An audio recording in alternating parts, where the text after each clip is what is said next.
एक बार भगवान बुद्ध सिसुआ वन में पर्णशैया अर्थात पत्तों की शैया पर विराजमान थे। तभी हस्तक आल्बक नामक एक शिष्य वहाँ पर आया और आकर भगवान बुद्ध से उसने पूछा, भंते, कल आप सुखपूर्वक सोए ही होंगे। महात्मा बुद्ध ने जवाब दिया, हाँ कुमार, कल मैं सुख की नींद सोया था। इस पर शिष्य ने दूसरा सवाल दागते हुए पूछा, किंतु भगवान, कल रात तो हिमपात हो रहा था और ठंड भी कड़ाके की थी। आपके पत्तों का आसन तो एकदम पतला है, फिर भी आप कहते हैं कि आप सुख की नींद सोए। इस पर महात्मा बुद्ध ने कहा, अच्छा कुमार, मेरे एक प्रश्न का जवाब दो।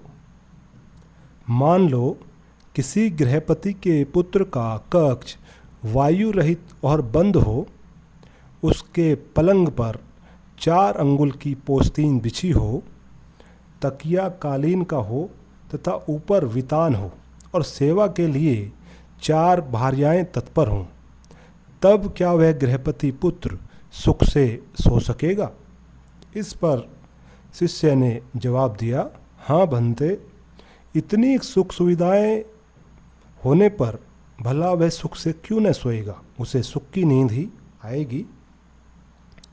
महात्मा बुद्ध ने कहा, किंतु कुमार, यदि उस गृहपति पुत्र को रोग से उत्पन्न होने वाला शारीरिक या मानसिक कष्ट हो, तो क्या वह सुख से सोएगा?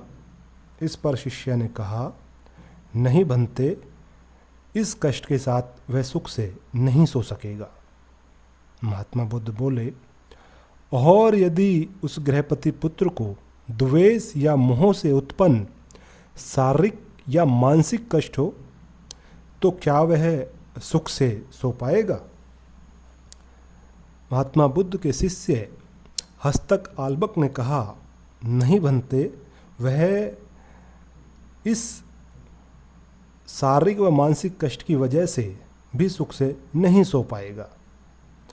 महात्मा बुद्ध आगे बोलते हैं, कुमार, तथागत की राग, द्वेष और मोह से उत्पन्न होने वाली जलन जड़ मूल से नष्ट हो गई है, अर्थात मेरी जो द्वेष, राग और मोह से उत्पन्न होने वाली जलन जड़ मूल से पूरी तरह से समाप्त हो चुकी है।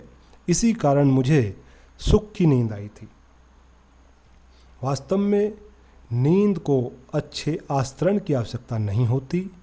तुमने तो सुना ही होगा कि सूली के ऊपर भी अच्छी नींद आ सकती है।